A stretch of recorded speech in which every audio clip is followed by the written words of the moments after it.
Welcome back, tribe. You are listening to Hustle and Thrive.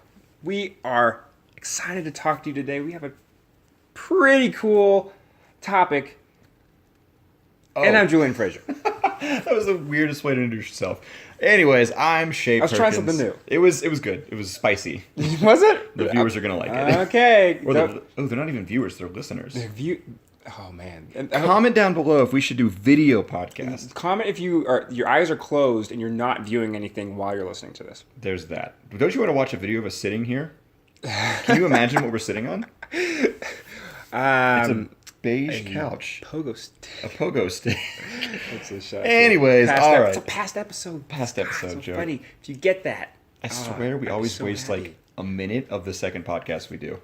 Is Anyways, that what it is? today Okay. All right. the topic is All right. self-worth, self-image, humbleness, arrogance, right. where you fit on that spectrum of how you feel about yourself and how you kind of represent yourself to other people. How you put your energy out into the world, and that's a big topic today, and in a lot of ways ties into fitness because we know social connection is such an important part of what it means to be fit, what it means to be a human person.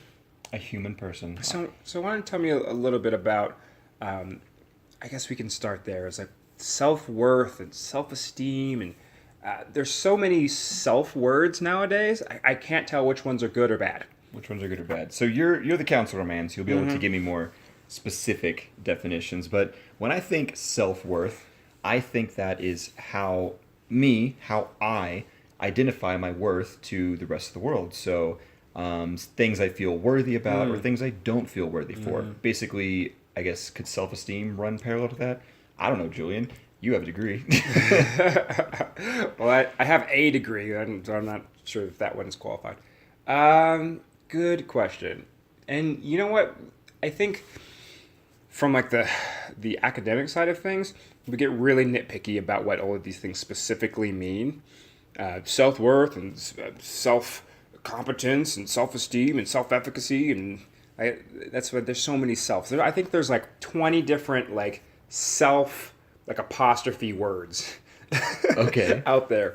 And I think they all ultimately overlap. It's just a general feeling of contentment or satisfaction with self based on some sort of achievement or accolade or something about your identity that you believe to be valuable to others. Cool. So for just the efficiency of this podcast, if anything we say that is self this, self that, we're kind of generally referring to the same thing unless we otherwise specify. Yeah. So but unless it's like self-ish, and that's a whole different kind of self. That is a whole different kind of self. So unless it's selfish or any other kind of self, they're all in the same bag. They're synonymous right now. Right. Okay. And that we're talking about specifically how you see yourself. We're not really talking about how other people see you. Maybe as a second hand how they see you, but it's more about your personal relationship with yourself. I don't really know where to get started with this. So one of the first things that comes to mind is, what is good self-worth? Like, what is an accurate self-worth? Like, what would that maybe look like? Yeah. I feel like an accurate self-worth, like a good and maybe adaptive self-worth, is one that actually reflects like what you actually bring to the table, right? So a combination of your skills, your competencies, your personalities, your strength, like all of these things that inform and make up who you are, if you can accurately appraise what those things are and like recognize that they are valuable, then I think you're doing a pretty good job. And I think what will happen is that you can represent yourself well to others, as opposed to either inflating who you are and coming off as more grandiose or more competent than you are in certain areas, or the opposite of kind of like downplaying yourself and undercutting your own importance or your own value or what you bring to the table. Yeah, and it's probably really, that sounds really simple. Like what you said makes sense, but it's pretty difficult. Yeah, it's really hard to figure that out. It's like, on one end you're told not to be arrogant, on the other end you're told not to be too humble and show what you got, and then you've got all of your own stories you're telling yourself about, well, I'm not this and this person doesn't like me, so it's really really difficult.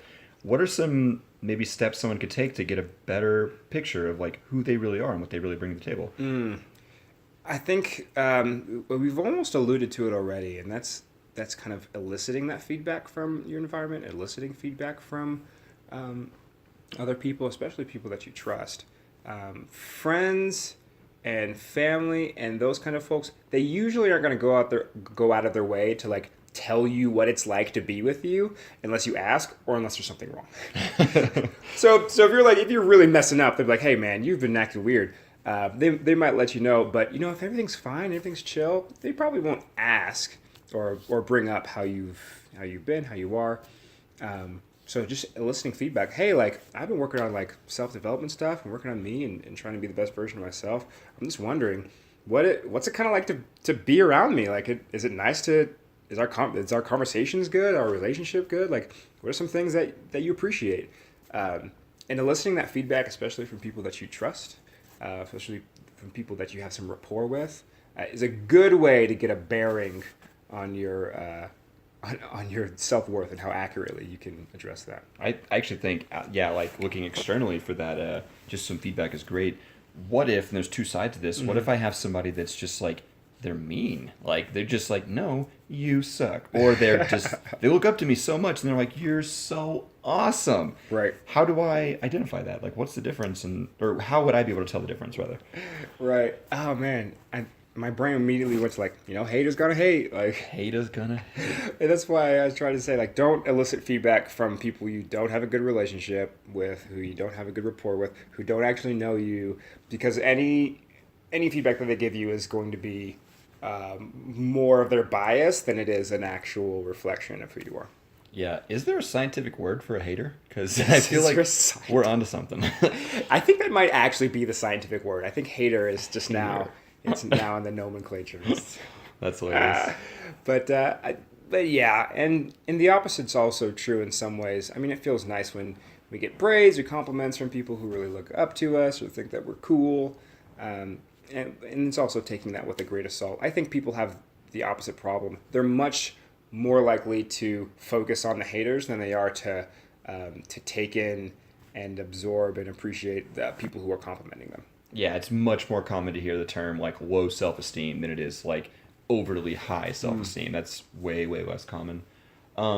So what is it about most people, and I don't want to generalize too much, but what is it about maybe certain people that have low self-esteem that makes them stick to the negativity they might be feeling, or even the negativity they're like almost making up in their head? Like, why is that easier to hear than the positive things?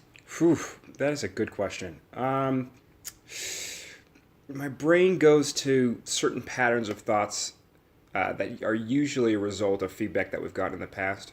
So, not to get super psychologist in the podcast, but kind of thinking about what were some of those first formative memories with friends, with family, like what kind of messages did we get about our value, about our worth, and then as we were teenagers, like where did we fall in that social hierarchy? We've probably got a lot.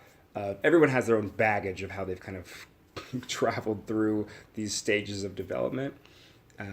And what happens is that a lot of folks, they develop these cognitive distortions, which means they're just beliefs that aren't entirely true, or they're a little skewed, but they're fairly persistent, take a lot of work to break down and refute, which is kind of a lot of the work of cognitive and cognitive behavioral therapy. But it's neither here nor there. Is that once some of those messages, those ideas that we are a person of low value start to seep into our identity, then it becomes a lot more difficult to kind of portray ourselves in a positive light.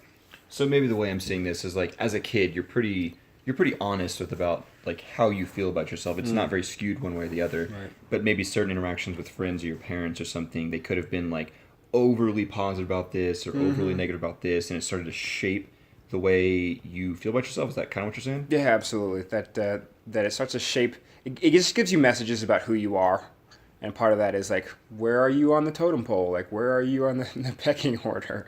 And if you start to identify as someone who's like low on the pecking order, then it takes a lot of work to say, oh wait, no, you know what? I'm actually not someone who is low class or is below anyone else. I actually do have some things to bring to the table. But like I said, once those things start to become part of maybe how you see yourself, it's not easy. It's difficult.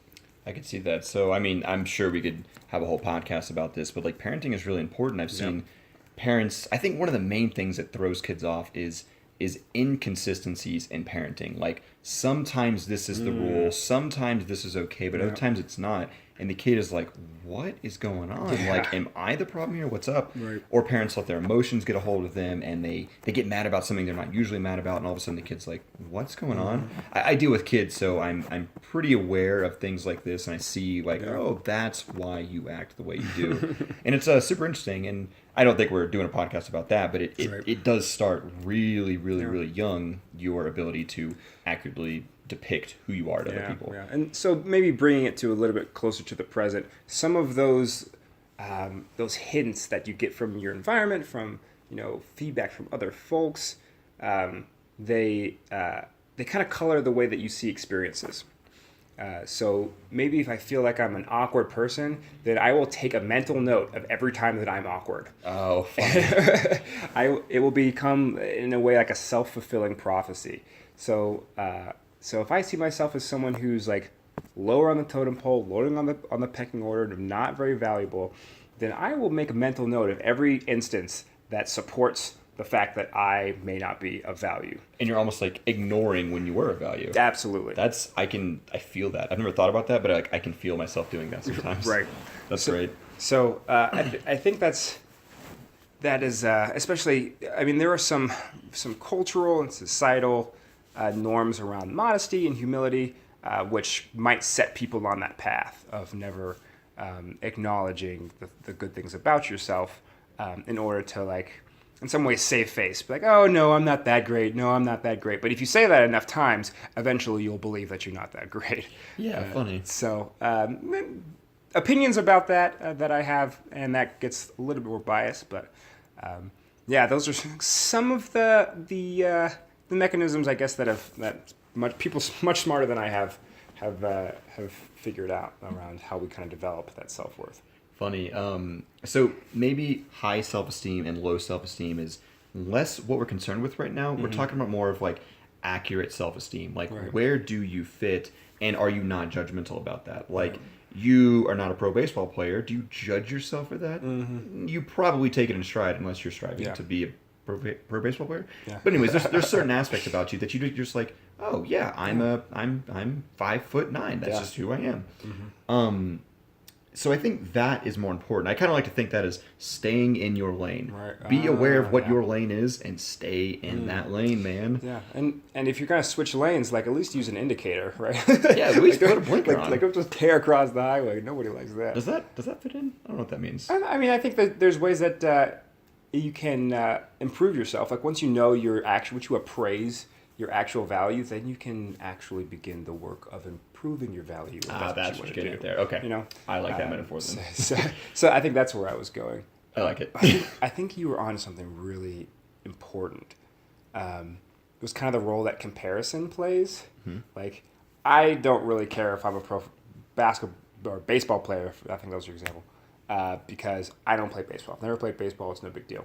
But a college D1 baseball athlete might have very low self-worth because they never made it to the major leagues. Right. So, I mean, have you ever experienced how we, like, that relative value based on, like, our social connections, or just how comparison helps form our value? Oh, for sure. Like, on so many occasions I can look back. I absolutely struggled with low self-esteem in the past, so I can think of a million examples. In general, growing up, I was always kind of the runt of the pack. Yeah. Hit puberty kind of late, was always kind of small and weak and frail.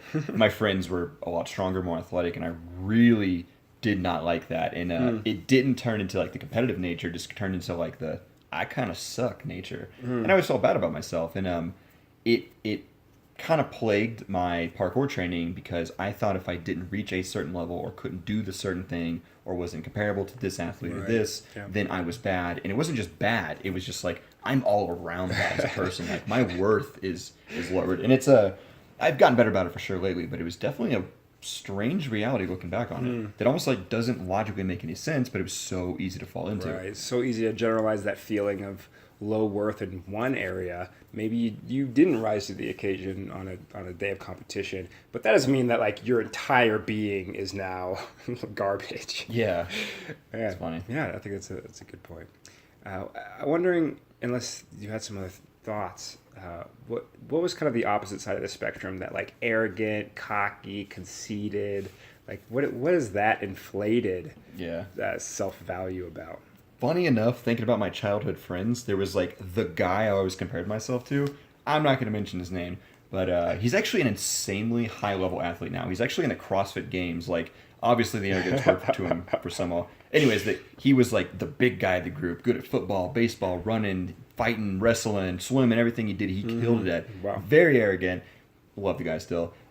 Anyways, and it was Do you know who you are? He knows who he is. He actually, there's a chance he may listen to this. You know who you are. But anyways, there's the other side of the coin when you have, it's still an inaccurate representation of who you are to other people and other stuff, but it's the inflated version. It's like, oh, I'm better than I really am, and it can be just as devious and poisonous, and it can rub people the wrong way, just like low self-esteem can. What do you think it is about that way of portraying yourself, that almost arrogant or cocky disposition that rubs people the wrong way? Man, it depends on where the arrogance is coming from. Some people, it's a ploy. It's like, truthfully, I don't feel good about myself, but I'm gonna play it like I really think I'm cool. Okay. And then some of it is like genuine, just like delusion, like they actually think they're more than they're not. Yeah.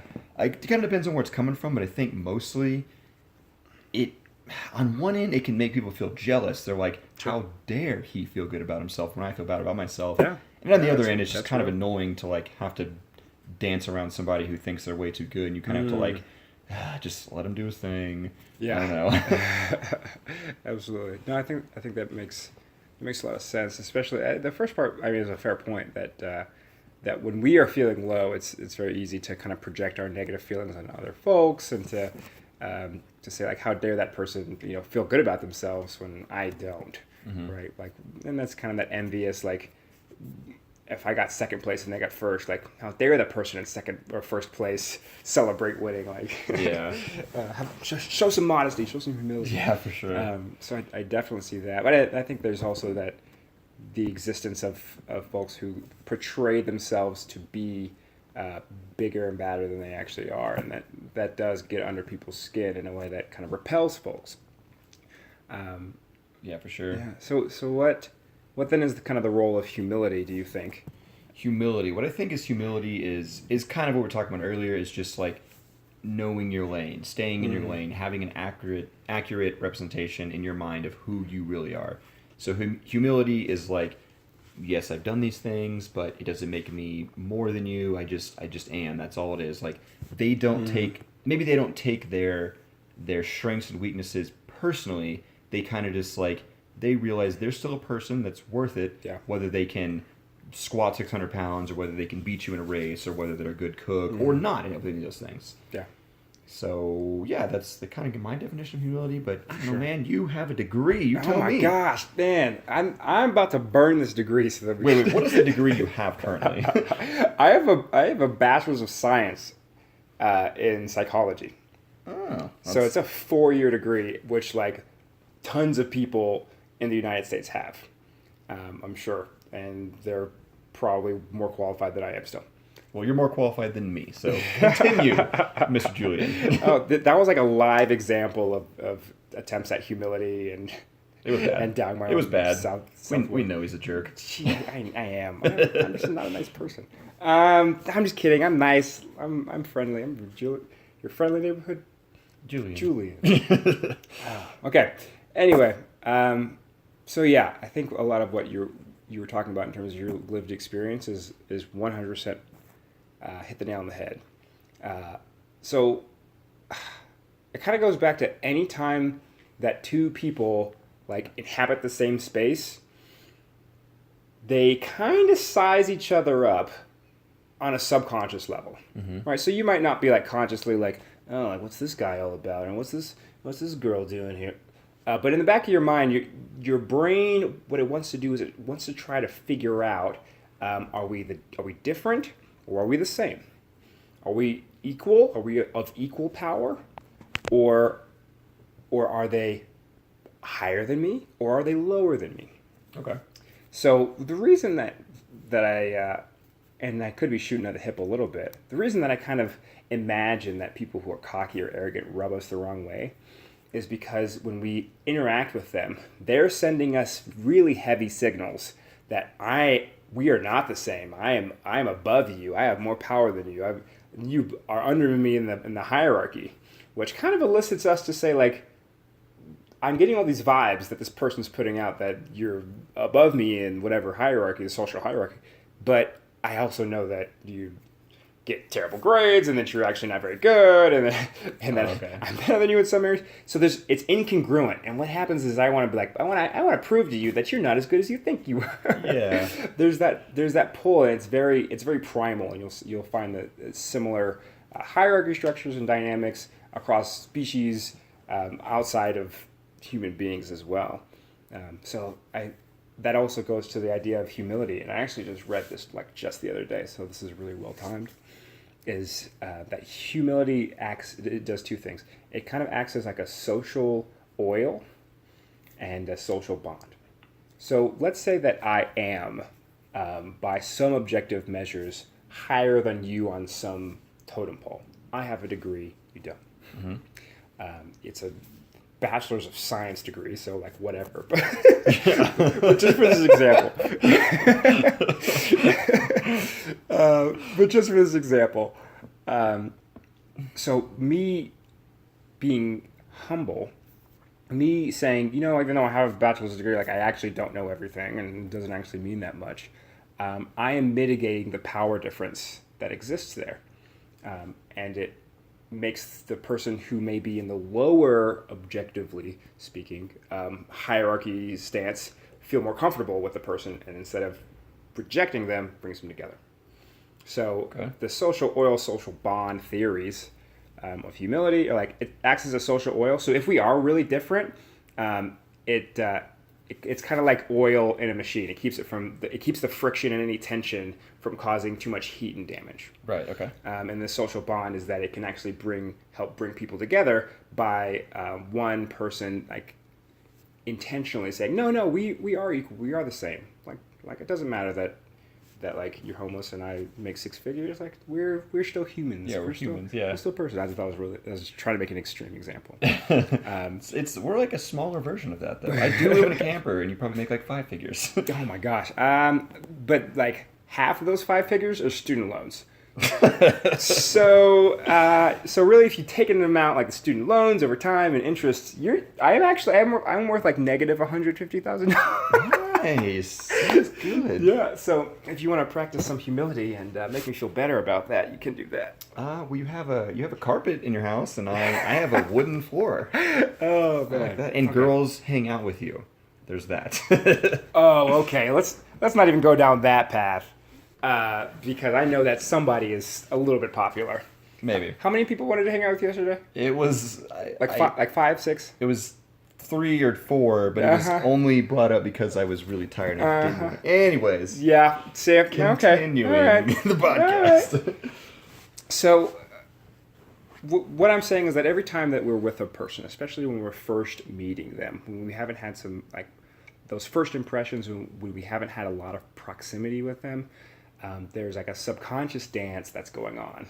That's saying like, are we equal? Are we the same thing? Or are you other? Are you higher, lower? Like we're trying to figure this out. And I mean, it happens whether we like it to or not, and it leads to a lot of feelings. And that when a person is really great, like when they're actually awesome, and they like say like, "Hey guys, like I'm awesome," then we can celebrate that. And there's some folks out there that like, if they patted themselves on the back, we'd probably be able to say like, you know what, you deserve that. Yeah. But when a person pats themselves on the back and they don't really deserve it, that's when it rubs people the wrong way. Like Kanye West. Distances themselves from the relationship. So yeah, that's a little bit, I guess, science behind it. I like the science. It's interesting. Okay, so I have kind of a question that would be the next piece of that. What if my own insecurities do not allow you to exist with me without conflict? Like, what if I am so insecure that even things you do that aren't even like rubbed in my face, what if they just I get the wrong impression from it and I get mad? Is it your responsibility to dance around my insecurities and make me feel better? Because that's definitely a thing between people. Quote unquote haters are gonna hate. Haters do hate. I don't know. It's.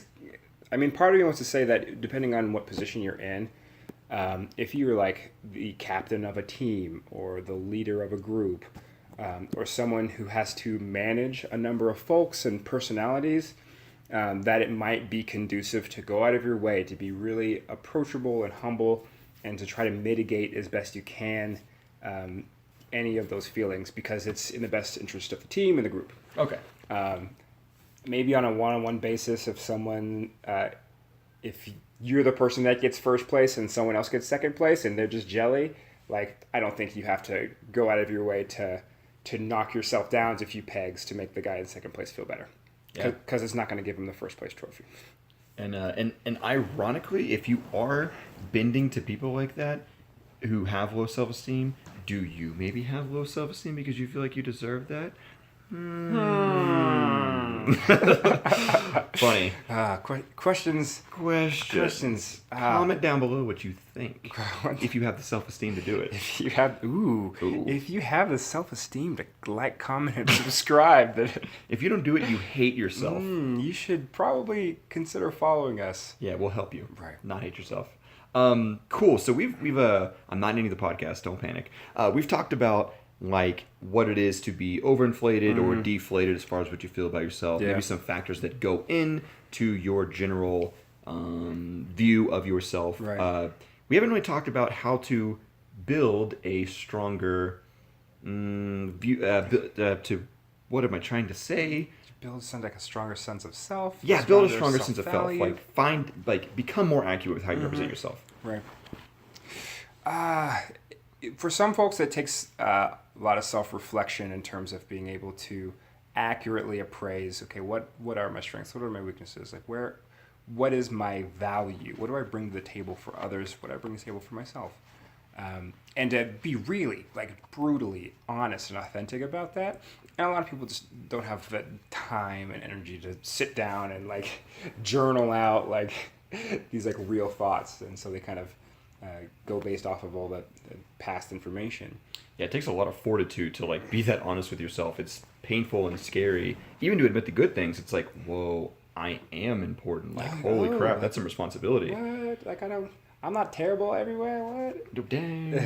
And sometimes that's like having a conversation with yourself, like having like a dialogue or a script where you are like, you as observer are objectively kind of giving feedback to yourself as experiencer. That's a really deep thing. I'm sorry, I didn't mean to go down that road. I liked it. So we can simplify it and say that the most fit thing to do is to have a very accurate idea of where you stand with other people. And I think we can kind of like wrap up that side of the discussion on that. I can maybe offer some things about how I've become slightly more aware of who I am, where I fit in. So sports, like playing parkour, for example, there was definitely I guess like a plateau that I hit when I was being very unaware and very inaccurate with my assessments of myself. When I thought I was worse than I was at certain things and better at certain things, I kept myself in this box and I could not overcome it. Yeah. And I actually had to start being insanely honest with myself and making corrections and doing things. Even if they hurt, I had to follow through with them and just slowly but surely become more aware of where I really stand and what I need to work on. Yeah, absolutely. And I think just that process of being willing to, strive and, even if it like requires a little bit of, I'm not going to say suffering, but it's difficult at first, whether you're getting to know yourself or doing what's necessary to kind of improve yourself, being willing to put yourself through that, at the end of the day, is something that will improve your self-worth. Yeah. Funny. Like I was able to get up and go to the gym. Like, I will feel better because I will physiologically feel better from going to the gym. It releases stress and depression, all those things. But I'll also just feel better with the knowledge that like I accomplished that thing that I set out to do. Yeah, it's really cool. I'm the captain of my own ship. So it's like if you have maybe an overinflated ego, you could maybe seek out some challenges that are more humbling. Right. Like if you think you are the stuff, go volunteer at a homeless shelter and Right.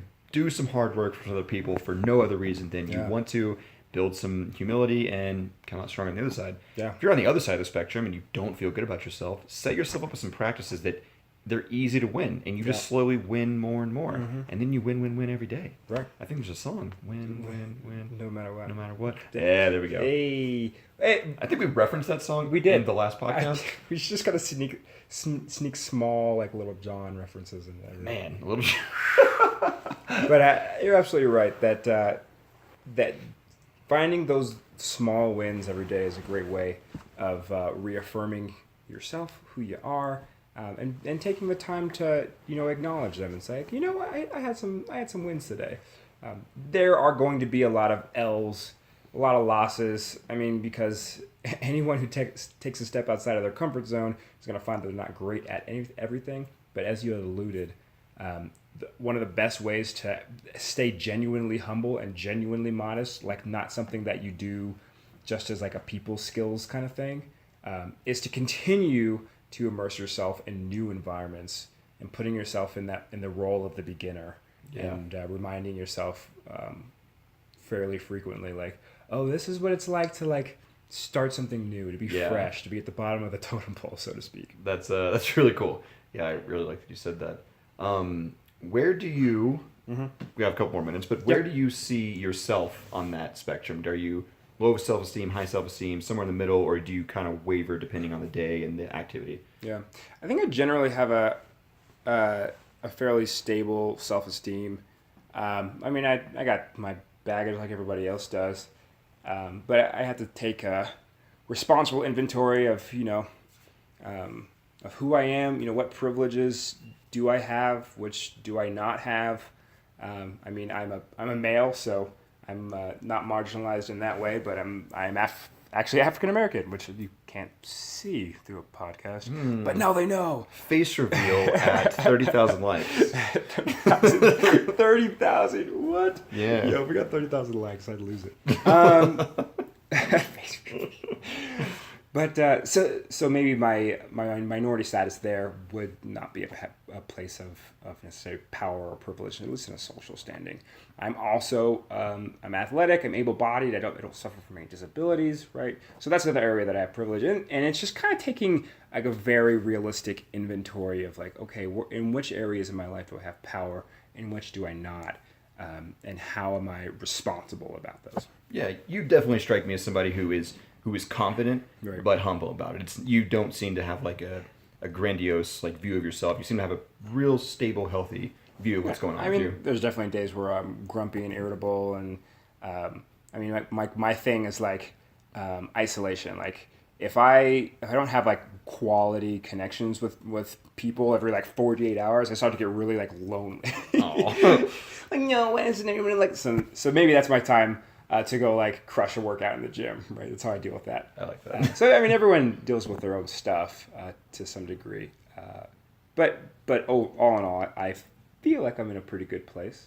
We'll see what the future holds. I agree. Yeah. How about yourself? Where are you kind of on that spectrum? I've definitely struggled, like most of my life, struggled with low self-esteem. Just thought super low of myself as far as everything I did. Yeah. Obviously, with detriment to a lot of things. And then recently, something about moving to Colorado and living in a box made me think I was really cool. Because like, hey, I live in a box. I don't know. It's been noted a handful of times, and I've started to realize that I've become slightly on the edge of arrogance sometimes, and it's come back around just like having low self-esteem, and it's kind of been a detriment to me. And I'm struggling to find a balance point between the two. Yeah. Basically, my thoughts on that was the reason why I wanted to do this podcast, was just kind of like flush out some things I was thinking about. Yeah. So you yourself got some feedback from folks kind of around here that like, hey, you think you're like a hotshot because you live in a box, And you're like, we all live in a box. Mine's just smaller. Yeah, mine's smaller and sweeter. My friend's mom straight up was like, she just said I was arrogant, just like out of the blue. And I was like, whoa. Oh, wow. Okay. Oh, okay. All right. I'll work on that. I'm sorry. Well, we appreciate the little bit of time, too, towards the end, like sharing a little bit more about ourselves. Yeah. Like, for you guys. How many people freaked out when you found out Julian was black? How many people are actually listening to this? Oh, yeah. All one of you. All 6. Can we guess your name? Is it Stan? Is it that one CrossFit guy? Ooh, I don't know. I'm afraid to offer him this. What if it's only him? He's gonna know. He's gonna be like, oh, he's talking about me. He's like a CrossFit Games athlete. Oh, like man. he finished like 12th or 13th one year, and like the year before that it was like 30th. And he's just he's a hero, dude. Man, somebody can take those figures and go like Google that. And don't do it. He'll beat me up, and he can do it too. Oh my god. Okay. Well, on that note, so that we don't get Shae beat up, we're gonna end this episode. It's been a pleasure talking with you guys, as it usually is, Tribe. It has been a pleasure. Yeah. I'm Shae Perkins, and I'm Julian Fraser. We're so bad at intros and outros. We'll get it down together. All right. Bye. Later, guys.